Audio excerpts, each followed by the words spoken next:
Hey everyone, this is Keith Scott from out in Sydney, Australia. I'm one of the voices of Bullwinkle J. Moose. It's time to watch Relentless and Unstoppable. And so give it up for your main hosts, Douglas Kenny and Andy McPhee. Hey everybody, this is Doug Kenny and welcome to Relentless and Unstoppable. We have another amazing guest coming on the channel today, so please hit like and subscribe. And after this episode, please stay tuned to the RNU channel for more amazing guests. Let's get this on! Hey everybody, how you doing? Just a quick little share of why I started Relentless and Unstoppable. It was for one very simple reason, because of Doug Kenny. Nothing to do with me at all, zero. I was just coaching Doug, and he took on the coaching and mentoring, and he made all the changes. He took all the suggestions from his parents as well as my coaching, but it was all about Doug, his breakthrough and his weight loss, his willingness to accept that he is dealing with high functioning autism and other issues, but he's never quit, he's never given up. So we did one interview with him to share his story, and then we decided to start interviewing other people. And Doug has now taken over the whole channel, and he does all the interviews, he runs everything. He's just an amazing young man. So RNU was born from simply what an amazing young man Doug is, and his story needed to be shared.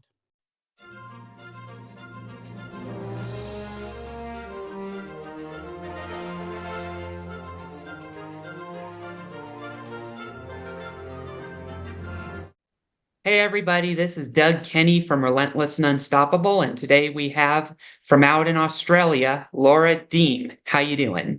I'm good. Thank you so much for having me. And it's not too early here, which is good because as I said to you, I'm not a morning person. So 9 o'clock in the morning was A-okay. Great to hear. Glad to have you on. Doug, I have a question for you. Have you ever been to Australia? I really want to get out there. In fact, there's a fund me from a friend, a GoFundMe, trying to raise money to get me out there. And I'm trying to finagle some stuff with my guardian at the moment, trying to potentially go out there maybe in December or January of next year or so. But yeah, I haven't been there yet, but it's my dream, actually. It's the place I've wanted to visit the most. Oh my God, that's awesome. Well, when you do, please hit me up and I'll show you the sights of Melbourne as well. I'd love it. And how I got connected to the Australian culture was through my mentor, Andy McPhee, by the way. Yes, yes. I know Andy. I haven't had the pleasure of working with him, but yes, I know Andy. He's incredible. And he was just in the Planet of the Apes movie. Did you hear that? I did. Yeah, I have someone I know who was in it as well. And I haven't seen it yet. Have you? I'm seeing it tomorrow with my mom. Oh, I can't wait for the review. Yeah, it looks epic. Yeah. So, yeah, where are you at the moment? Where am I at? I've got my coffee. No, well, as you know, I'm an actor as well. And so, yeah, I'm just working on lots of independent films at the moment in Melbourne. And as I let you know as well, I feel like Melbourne is the new hub of independent indie films, and it's really taking off. It definitely is. And Melbourne's gone through a lot since COVID. It's changed in a lot of good ways, but at the time it was obviously hard, with the pandemic. Yes. I think it really took a toll on everyone, and I'm using that word loosely. I don't think anyone had fun over that time period of 2 years, but Melbourne did, if no one knows, Melbourne did have the world's worst lockdown. At one point, we were in lockdown for over 260 days. We weren't allowed to leave the house at 8 o'clock, after 8 o'clock. So there was a curfew. We couldn't move within 5 kilometers. So you had to work out your radius from your house and work out, oh, if my friend lives there, is that radius going to loop up and be able to meet up? Yeah. So I ended up meeting many friends in the weirdest places because it was the only place that we could meet up and go for walks and catch up. So but the toll on mental health in general in Melbourne but also the acting industry, because everything shut down, and Melbourne is about, you know, not just the football, if you haven't seen the football, but also the arts entertainment industry. And so everything was closed, and yeah, it took a toll. But last year it started to come back, and now this year it's just skyrocketing. So it's really lovely to see. It is, you know, it's lovely to see how the world has transformed from that time. I mean, we went through a recession during it, but I saw the toll that that lockdown took on Andy and his Yes. family because they were separated for a long time because of that, you know. So Yeah. and I heard bits and pieces about all the ways that the government was handling it, some of which I felt were unethical, but still it is what it is, you know. But Yeah, yeah, we could be here for a while talking about this, Doug, as well. Do you know what I mean? Like, there's so many aspects to pull apart, but yeah. yeah, looking at the bright side of things is that everything is coming back, and it's finding its momentum again. And in that sense, it could have changed from what it used to be, and that's great as well. Yeah. So what did you do during that time to push through the struggles of COVID, you know, I since you're an had the most actress now? amazing regrowth. You would have loved it. It was about this big. um, I ended up, which a lot of people did, was create videos, just like maybe you have as well. But mine were little skits that I did, little comedy skits that went for about 60 seconds, creating different characters and things like that. I'm looking back, might not be my best work, but it kept me grounded in my art as well. And yeah, so I did that during that time period. I and also, you know what else? Something happened to me prior to the lockdowns, and COVID becoming a thing. And Mhm. lockdown actually, for me personally, even though it did take a toll, it actually gave me space and time to heal. And so I actually saw it as a nice blessing, in a sense that I had that time to be at home and look after myself. That's great. You know, there's always a positive to things, even in dark times, you know.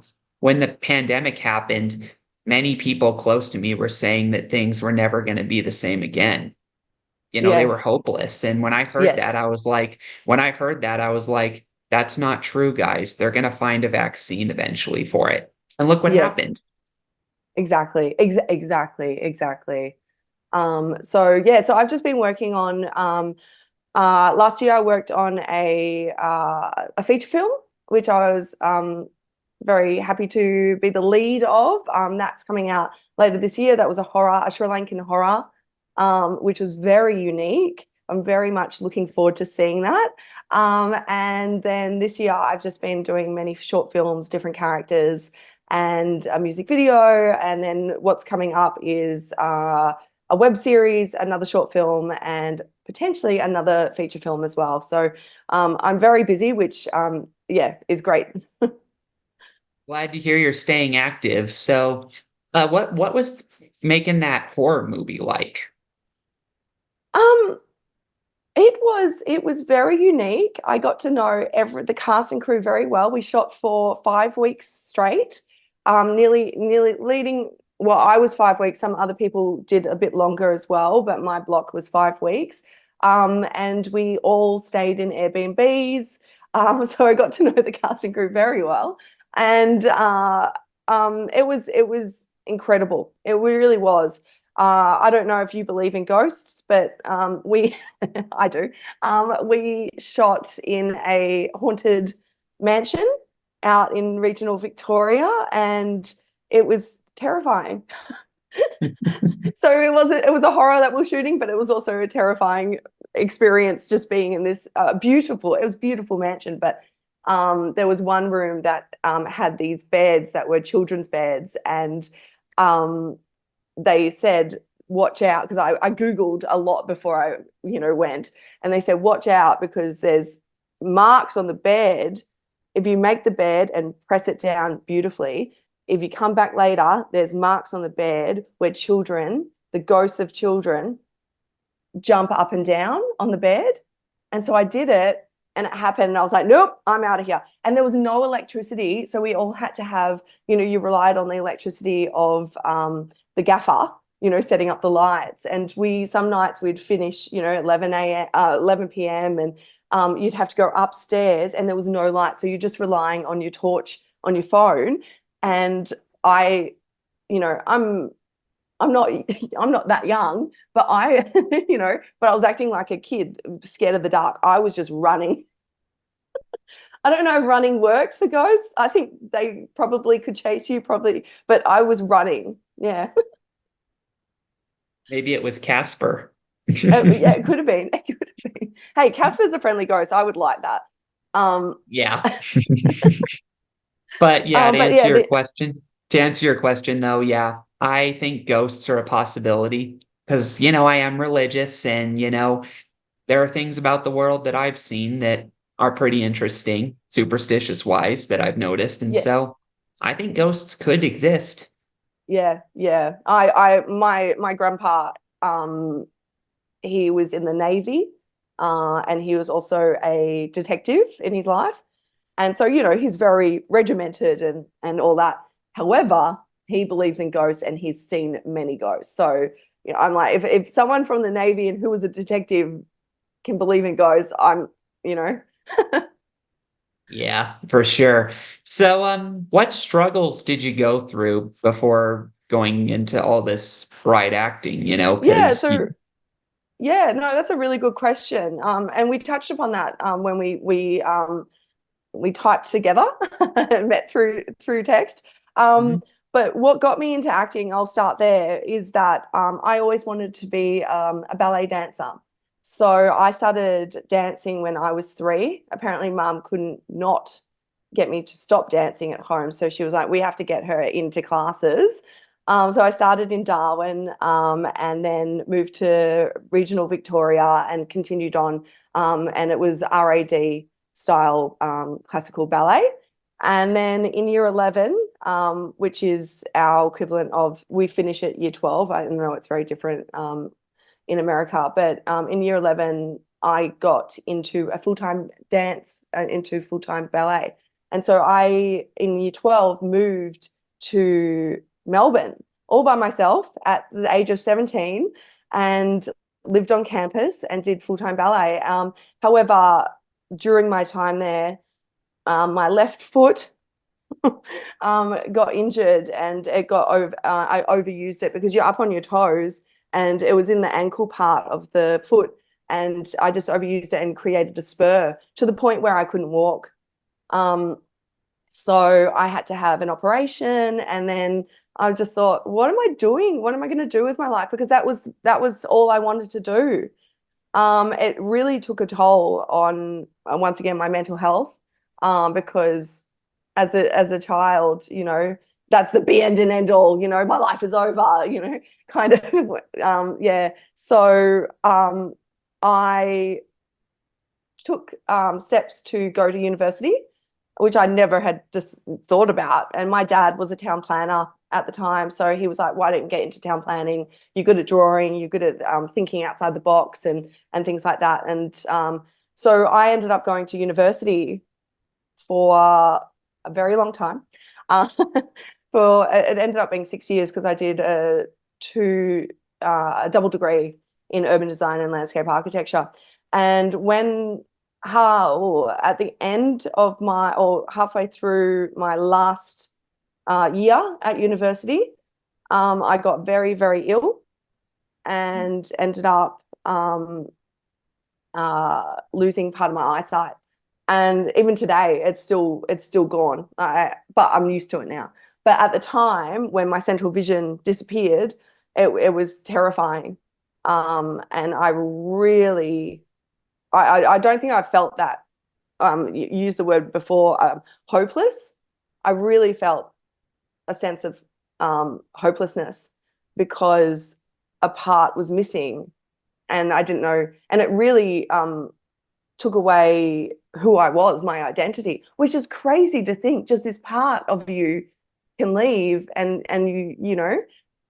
So that took about 6 months to really process. And mum and dad, who are incredible supporters of which I love, and you have a beautiful relationship, I can tell, with your mum. Mhm. And so they really looked after me during that time period, as well as my partner. But they decided, you know what will help? Meditation. And so and I'm still doing that today, and I will never go a day without meditating. I do it right in the morning, and it's a transcendental meditation. So I don't know if you know David Lynch, the Yep. filmmaker. Yeah, he's a big advocate. And so yeah, so they booked me a 2-month course in transcendental meditation. And during that time period, you get your own Sanskrit word that you repeat over and over as your mantra. And it was the most incredible experience when I did do it. I'm still, I find it very interesting that it's very similar to acting. When you first start acting, you're like, oh, this is so easy, and it's the beginner's mind. And it's probably the same in other fields as well, the beginner's mind. But when you meditate, when you first begin, you just drop into this nothing, and it's silent. And it was just, and I'm always searching for that, but you probably shouldn't search for something. You can't, it just has to happen naturally.